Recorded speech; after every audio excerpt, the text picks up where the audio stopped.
오늘따라 설교가 잘 됩니다.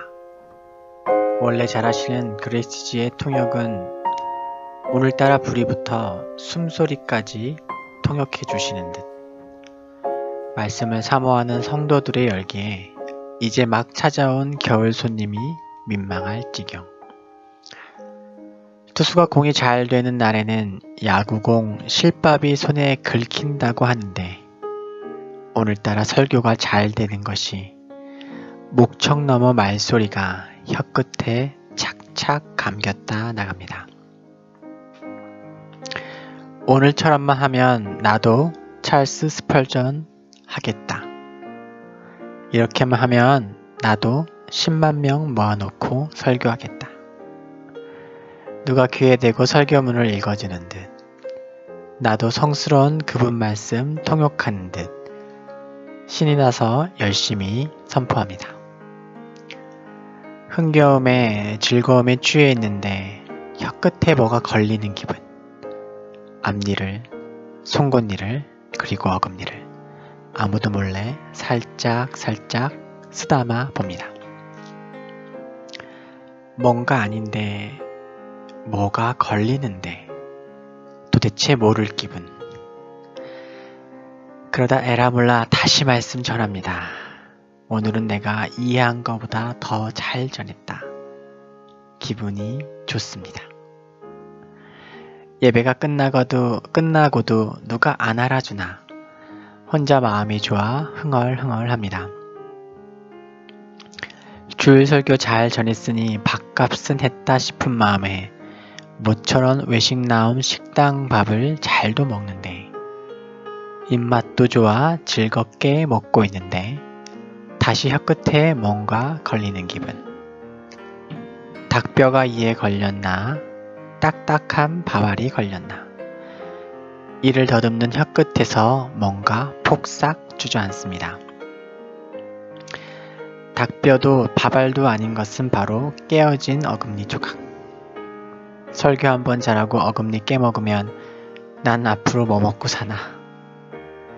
사람이 떡으로만 사는 것은 아니지만 죽만 먹고 살아야 하나. 혼자 싱거운 생각 조금. 사람들 앞에서 어금니 깨졌다며 엄살 조금. 그래도 나쁘지 않은 기분으로 남은 밥도 잘 먹는 걸 보면 아무래도 목사는 먹사.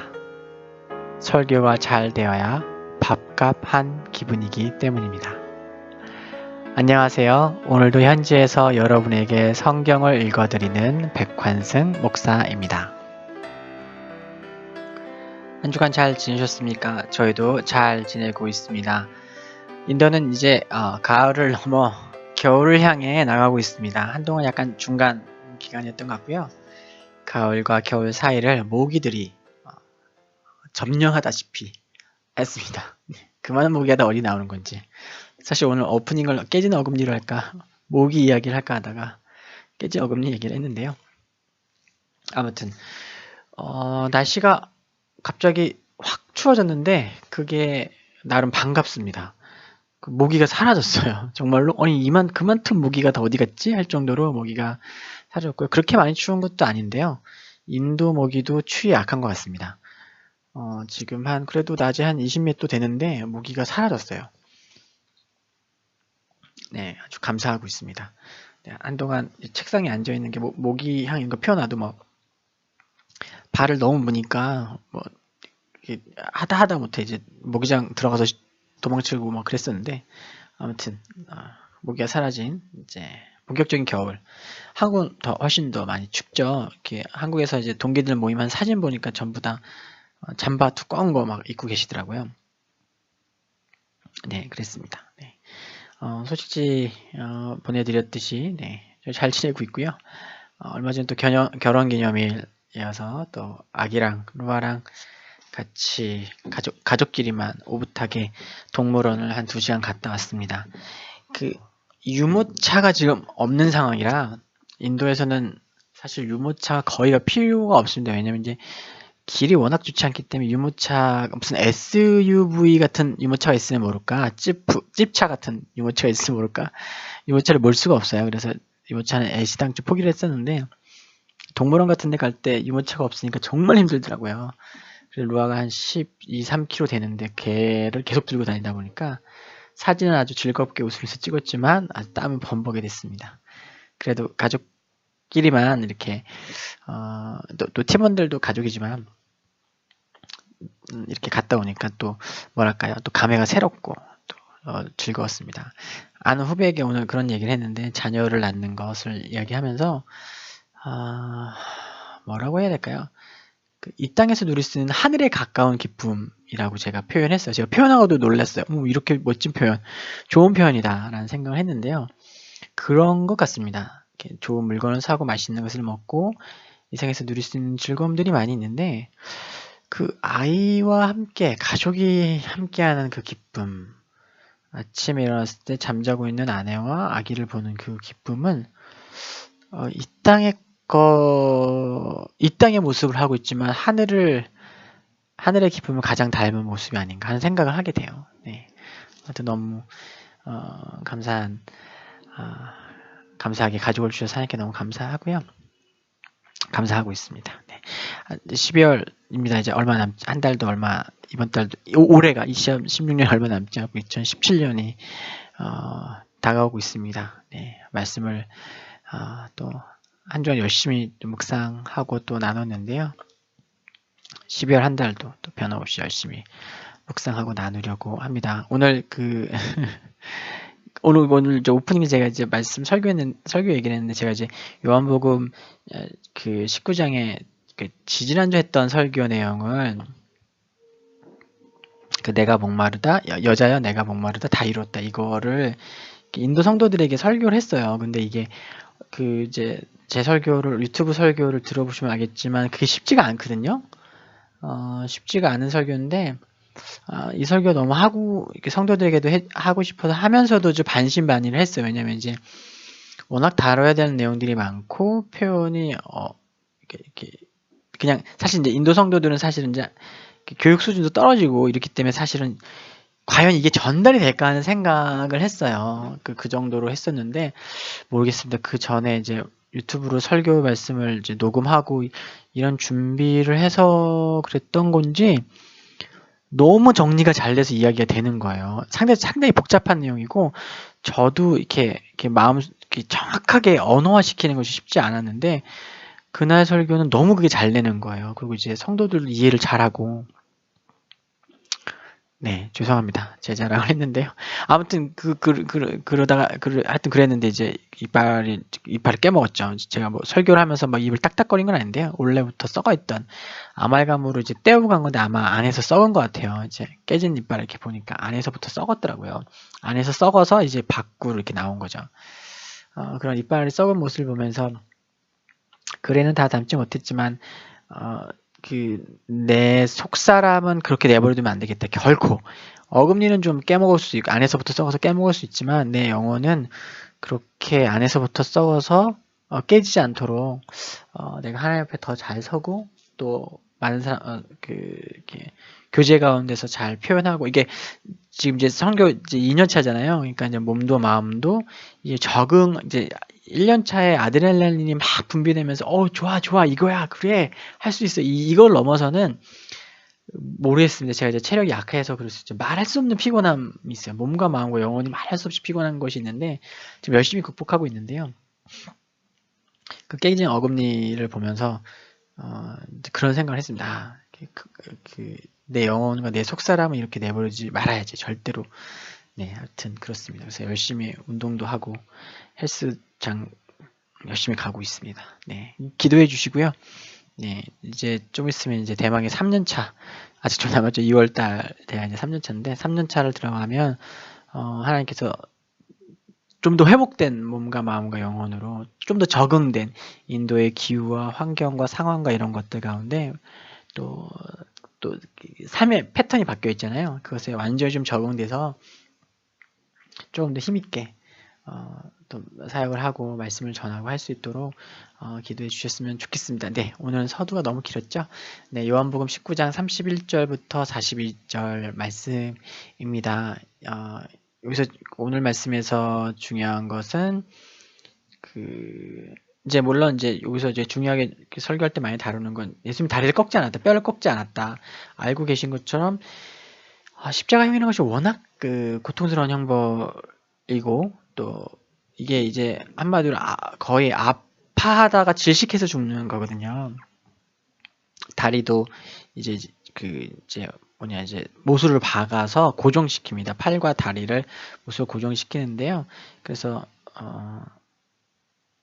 죽음을 앞당겨주기 위해서 주로 했던 것이 이제 다리뼈를 부러뜨리면은 다리로 이렇게 양쪽 생각해보세요. 양쪽 팔이 이제 십자가에 이렇게 못 박혀 있고 다리가 고정되어 있는 거예요. 그래서 다리 쪽에 힘을 많이 받아서 몸이 처지지 않는 거죠. 그런데 다리뼈를 부러뜨리면 버틸 수 있는 힘이 없어지면 이게 숨을 이렇게 헐떡헐떡하면서 겨우겨우 쉬고 있는데 이게 완전히 눌려버립니다. 그러면 거의 이제 질식해서 죽게 된다고 이야기를 하는데요.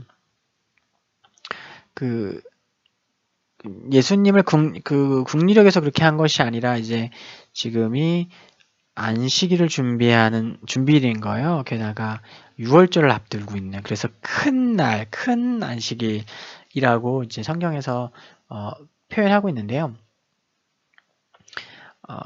안식일이 큰 날이라고 얘기합니다. 겹쳐 있다. 6월절 겹쳐 있기 때문에 되게 중요한 날이잖아요. 예수님께서 6월절 어린 양이 되셨던 건데 사실은 그렇기 때문에 그 중요한 날을 준비하니까 빨리 가야 되는 거예요. 그리고 그 시체를 만지거나 이렇게 되면은 안 되죠. 왜냐면은 부정하게 되면은 안식일 예식에 참여할 수도 없고 또 6월절 예식에도 참여할 수 없게 되는 겁니다. 이건 너무 큰 거예요. 유대인들에게 너무나 큰 거예요.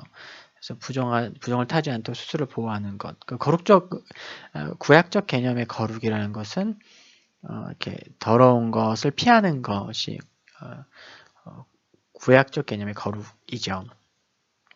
아무튼 그런 상황에서 그 죄인들의 다리를 꺾어서 빨리 하고 집에 갑시다 이런 식으로 얘기를 한 거죠. 그래서 예수님 양옆에 있는 죄인들은 다리뼈를 아직 살아 있었던 거예요. 다리뼈를 부수고 이렇게 해서 완전히 죽였죠. 그러나 예수를 보니까 이미 죽으신 거예요. 이제 돌아가신 거예요. 그래서 이제 옆구리를 찔러서 실제로 죽었는지 확인하니까 물과 피가 나왔다 얘기합니다. 이게 뭐 그런 얘기는 너무 잘 알고 계시죠. 사람이 살아있는 상황에서 물과 피가 분리되지 않고요. 죽은 이후에나 물과 피가 분리돼서 이렇게 나온다고 합니다. 패션 오브 더 크라이스트에 보면 이거를 묘사를 되게 잘했어요. 이걸 어떻게 그렇게 묘사했는지, 물과 피가 따로 흘러나오는 것도 사람이 죽게 되면 이제 피가 응고되잖아요. 응고되면서 이렇게 나오게 되는 상황입니다. 그러면서 이게 출애굽기 12장 46절, 민수기 9장 12절, 그리고 시편 34편 20절의 내용을 이루기 위한 것이었다라고 또 성경이 얘기하고 있죠. 네, 그래서 예수님이 완전히 죽으셨다. 기절하신 거 아니다. 여러 가지 이 부분에서 잠시 기절했다 살아나셨던 거다. 그래서 완전히 죽으신 것이 아니라 이런 이단들도 나오고요. 그런데 오늘 본문은 요한도 분명히 예수님이 돌아가셨다는 사실을 이야기하고 있습니다. 요한이 이 부분을 또 되게 강조하는 이유 중에 하나가 뭐냐면은 이제 당시에 영지주의자들이나 이런 사람들이 예수님이 실제로 죽으신 것이 아니다. 혹은 예수님이 육체로 임하신 것이 아니라 이렇게 영으로만 존재하셨다라는 식의 표현을 하고 그런 주장들을 합니다. 왜냐하면 육체적인 것은 더럽고 영적인 것은 좋은 거기 때문에 하나님이신 그분이 육체를 입으셨을 수 없다라고 거짓 주장합니다. 예수님의 인성을 부인한 거죠. 그런 부분에 대해서 사도 요한은 단호했어요.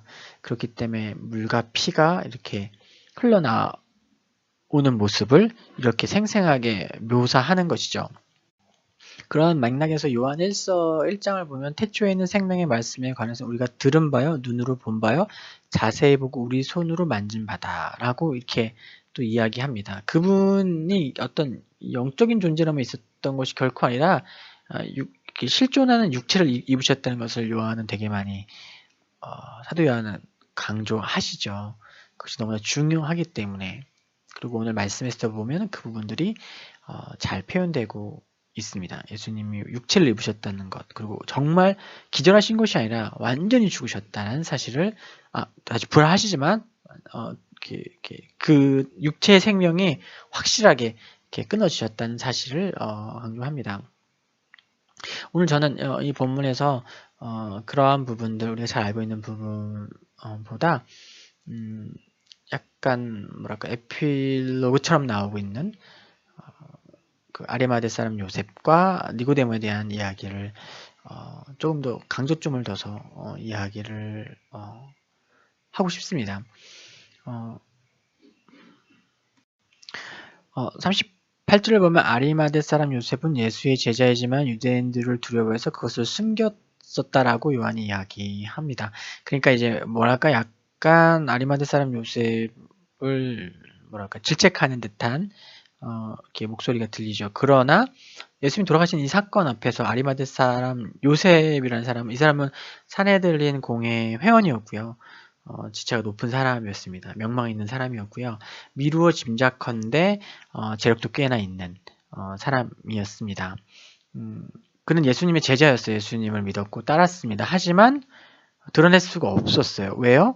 지켜야 될 것이 많으니까. 제가 이제 여기서도 표현했는데 누가 강자고 누가 약자인가? 우리는 흔히 많은 것을 가진 사람을 강자라고 생각합니다. 돈이 많은 사람, 권력이 많은 사람, 인기가 많은 사람, 그런 사람을 강자라고 이야기하죠. 어떤 의미에서 그 말은 참이지만 우리가 조금 역설적으로 살펴보면 역설적인 진리도 성립합니다. 뭐냐면 지킬 게 많은 사람은, 지켜야 될 것이 많은 사람은 당당해지지 못하고 또 타협해야 되고 눈치를 봐야 합니다. 그러니까 오히려 그 가장들을 보면 아시잖아요. 가장들. 지켜야 될 것들이 있기 때문에 제가 가장이기 때문에 돈을 얘기하는 걸 수도 있지만 지켜야 될 것들이 있기 때문에 센 얘기 못하고요. 때로는 비굴해지고요. 또 조심스러워집니다. 지켜야 되니까. 그러니까 내가 나 혼자면 상관없는 거예요. 그렇지만 나 혼자가 아니라 내가 지켜야 될 것들이 있기 때문에 내가 하고 싶은 말, 내가 이렇게 하고자 하는 것들을 선뜻 하지 못하게 되는 거죠. 지켜야 할 것이 많아질수록 역설적으로 또 약자가 되는 겁니다. 당당해지지 못하는 거죠. 아리마다 사람 요셉도 그랬습니다. 예수님을 사랑하고 예수님을 존경하고 예수님을 메시아로 믿었지만 지켜야 될 것이 많았어요. 공회 회원으로서 채통과 책망을 체면을 유지해야 했겠죠. 그리고 그것이 쉽지 않았을 거예요. 우리는 성경의 시대를 지나와서 지금 이 시대에 우리가 과거의 신앙의 위인들의 행동들을 보면서 때로 너무 가혹한 윤리적 기준과 어떤 영적 기준을 가지고 평가하는 면이 있지만 과연 그것이 쉬웠을까? 예수님이 센세이션을 일으키고 있으셨지만 사회적 지위와 명망 있는 사람으로서 쉽게 예수님을 따른다고 할 수 있었을까? 그것은 참 쉽지 않은 일이었을 거라고 생각을 해요. 왜냐면 지켜야 될 것이 많으니까. 그렇지 않은 그냥 가난한 사람은 그냥 따릅니다. 예수님 뭘 기적을 행하면 예수를 메시아라고 하고 예수를 왕으로 세우려고 해요. 왜냐면 지켜야 할 것들이 없으니까. 또 비슷한 사람이 니고데모잖아요. 그 요한복음 3장에 보면 조용히 저녁에 와서 예수님께 진리를 묻고 그 진리를 묻는 그 예수님께 진리를 묻는 그 니고데모는 결코 어른의 모습으로 어떤 산헤드린 공회 회원으로서가 아니라 정말 어리석은 질문을 하는 그런 사람이 되는 거예요. 예를 들면 이런 겁니다. 전도사 혹은 목사가 특히 전도사라고 표현하기 낫겠네요. 신학교를 다닐 때를 예를 들려고 했어요. 전도사가 학생들 앞에서 이런저런 질문들을 하면 마치 다 아는 것처럼 정답을 아는 것처럼 대답을 해줍니다. 그러나 대학원 신대원에서 교수님 앞에서는 때로는 좀 어처구니 없는 질문들, 예를 들면 대학생들이 전도사들한테 전도사님 술 먹으면 돼요? 안 돼요? 뭐 이런 질문을 하잖아요. 먹으면 지옥 갑니까? 아니요, 지옥은 안 가죠. 오히려 천국을 너무 빨리 갈 수 있어요. 뭐 이렇게 대답해 주지 않습니까? 그런데 신대원에서도 그런 질문을 하는 거예요. 교수님 앞에서는. 그게 꼭 아닌 거는 아닌 것 같긴 한데 그래도 먹어도 되나요? 아니요, 안 되나요? 이런 식의 질문들이 신대원이 좀 되는 곳에서 그 사람은 각각 사람이 전도사고 개별 사역지에서는 학생들을 지도하고 또 가이드를 해주는 사람이지만 자신보다 훨씬 더 많이 공부를 하고 이런 분들 앞에서는 솔직하게 내가 이게 정확하게 다 이해가 안 됐어요. 이해된 것처럼 생각하고 있지만 이해가 안 됐어요 하면서 이렇게 속 시원하게 털어놓고 물어보잖아요. 마치 그것처럼 니고데모가 예수님 앞에 나와서 되게 천진난만한 질문들이 그랬던 게 아니라 예수님의 그 대답해 주신 것에는 대해서 이제 부연해서 질문하면서 뭐 어머니 다시 거듭난다는 게 뭡니까? 그냥 뭐 다른 데서 거듭난다 들었다면 무슨 선문답처럼 이해 한 처럼 뭐 고개 끄덕끄덕 하고 있었겠죠. 그렇지만 예수님 앞에서는 자기의 전 존재를 있는 그대로 드러냈기 때문에 그 엄마 뱃속으로 다시 들어갔다 나오는 겁니까? 이런 어떻게 보면 좀 엽기적인 웃음이 나오는 질문을 되묻기도 한 것이 니고데모였죠. 하지만 니고데모가 예수님을 따르는 사람으로서 행동하지는 못했던 것으로 보입니다. 왜냐하면 그가 이제 공회에서 여러 가지 이제 그 예수의 처분에 대해서 이야기할 때는 물론 예수의 편을 서서 예수를 두둔해주고 도와주려고 했지만 어디까지나 이성적이고 합리적인 회원으로서 정치적 목적과 어떤 이렇게 숨은 의도 가운데서 이렇게 분위기를 몰아가는 것에 대해서는 반대할 수 있지만 자신의 정체성, 예수의 제자로서 스스로를 생각하고 예수님을 메시아로 받아들이고 있는 자신을 드러낼 수는 없었던 거예요. 이렇게 숨은 제자의 모습으로 살 수밖에 없었죠. 왜냐하면 지켜야 될 것이 많으니까요. 약한 모습으로 살아갈 수밖에 없었던 것입니다. 근데 오늘 말씀을 보면 이제 그것이 이렇게 바뀌는 장면이 나오죠. 제가 오늘 우리가 말씀을 읽을 때 지금 그 아리마대 사람 요셉과 니고데모가 예수님을 장사 지내들이잖아요.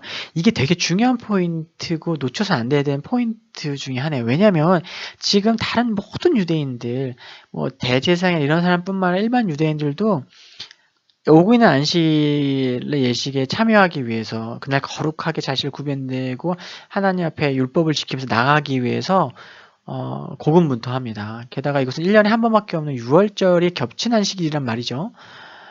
그런데 지금 예수님을 장사 지냈다고 장사 지낸 거지만 이것을 말을 바꾸면 시체를 만진 거예요.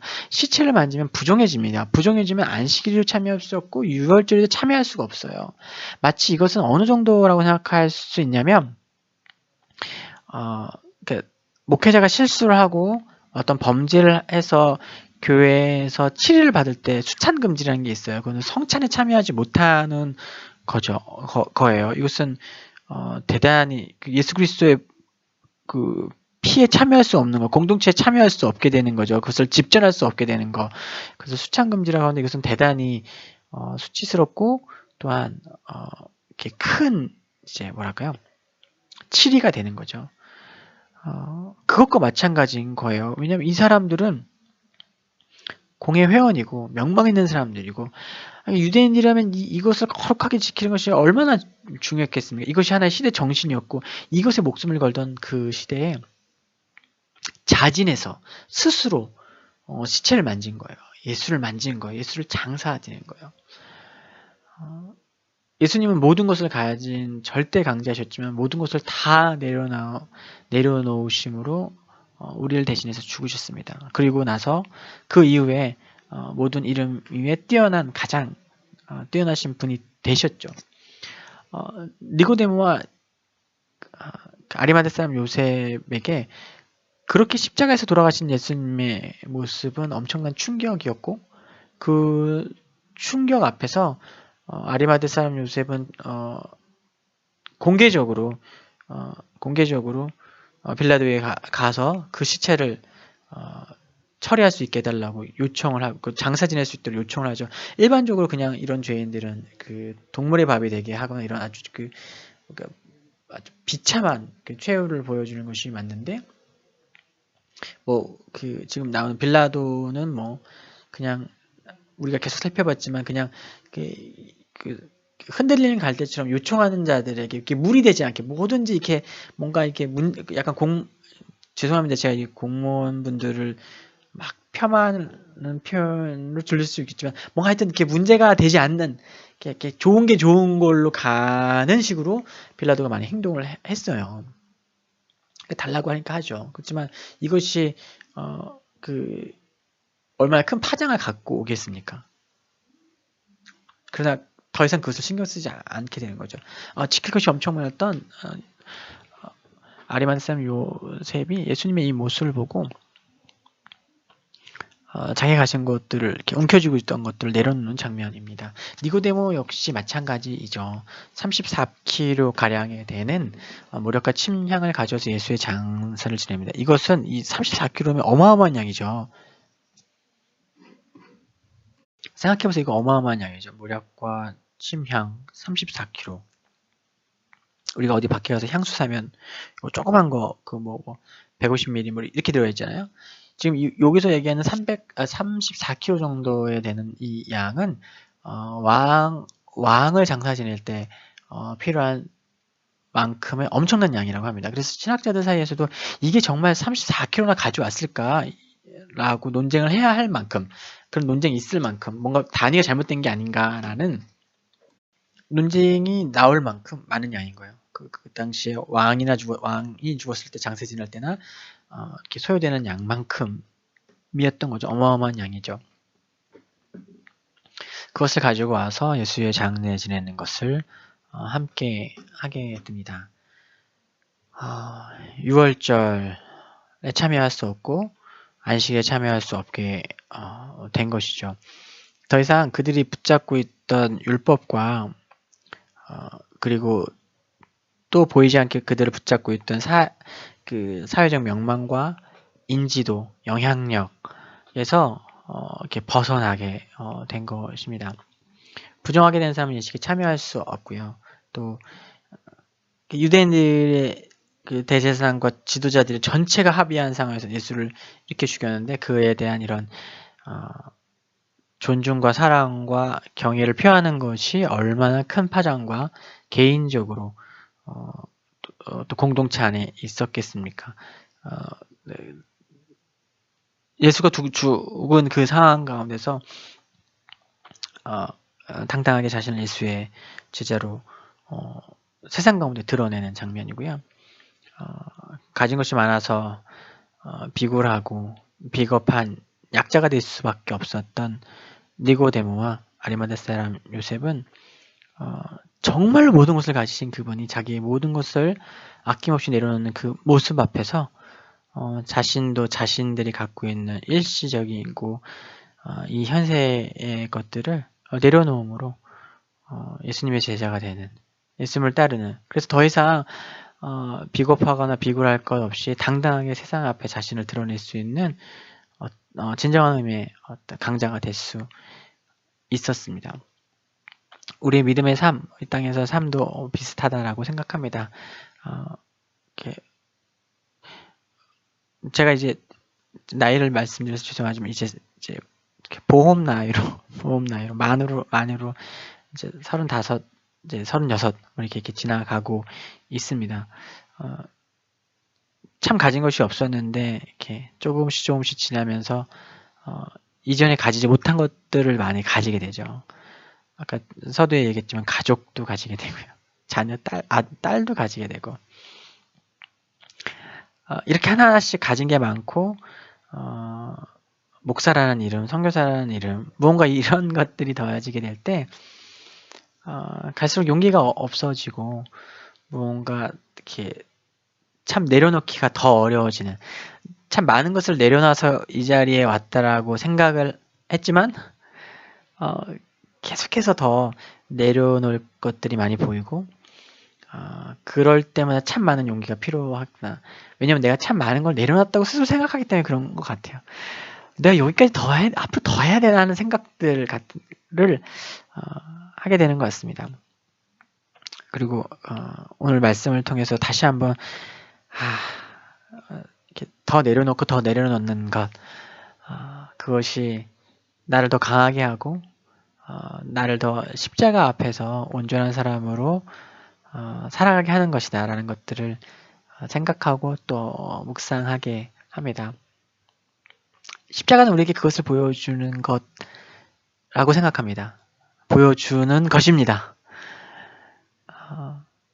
내려놓은 모든 것을 가지신 분, 모든 것을 소유하신 분, 사실 모든 것의 주인이신 그분이 아낌없이 자신을 다 내려놓으셨을 때 많은 생명을 살리고 그것뿐만 아니라 그 위에 가장 높은 이름, 뛰어나신 이름을 얻게 되시죠. 제자들도, 그분을 따진 제자들도 자기가 가진 것들을 내려놓고 더 내려놓을 때, 그래서 내가 자신들이 갖고 있는 것 때문에 눈치 보고 이렇게 약한 사람들이 되었던 것이 아니라 내려놓을 때마다 더 강한 자들, 더 당당한 사람들, 더 부끄러운 자들로 하나님 세우신 것들을 보게 됩니다. 2016년 이제 거의 끝나가는데요. 하나님 많은 은혜 주셨죠. 많은 거 받았습니다. 그만큼 더 내려놓고 더 복음 앞에, 십자가 앞에 부끄러움 없는 사람이 되도록 또 다짐하고 또 그런 소망 가운데 새해를 기대하고 준비한 2016년의 마지막 한 달 되기를 소망합니다. 사랑하는 여러분, 십자가를 같이 바라보면서 내려놓음에 대해서 또 배우고 다시 묵상하고 이게 한번 묵상하고 한번 깨닫고 한번 은혜 받고 뭐 이영규 선교사님 책 뭐 내려놓음 읽고 그 다음에 더 안 되니까 더 내려놓음 읽고 막 뭐 이런 이렇게 한두 번 하면서 되는 게 아니라 이렇게 매일 십자가 앞에 우리가 서야 합니다. 매일 십자가 앞에 서야 돼요. 그 싸움이 우리에게 필요합니다. 왜냐하면 하나님이 자꾸 축복해 주셔서 자꾸 뭘 더 가지게 해주시거든요. 그때마다 그것보다 주님이 더 좋습니다. 그때마다 그것보다 주님이 훨씬 더 좋습니다. 라고 고백하는 것. 그것을 주님 기뻐하신다고 저는 믿고요. 그런 삶, 그런 사역자, 그런 사람으로, 그런 성도로 저도 살아가기를 소망하고요. 여러분도 그렇게 살아가시기를 주님의 이름으로 축복합니다. 한 주간 승리하시고요. 날씨 많이 추운데 감기 조심하시고요. 주의 은혜 가운데서 승리하고 또 말씀을 가지고 다음 주에 또 여러분 찾아뵙도록 하겠습니다. 오늘도 대단한 일 하고 있지 못합니다. 하지만 선교는 계속됩니다. 함께 기도해 주시고요. 함께 또 힘을 모아 주십시오. 사랑하고 축복합니다. 다음 주에도 하나님의 말씀 가지고 여러분 찾아뵙도록 하겠습니다. 감사합니다.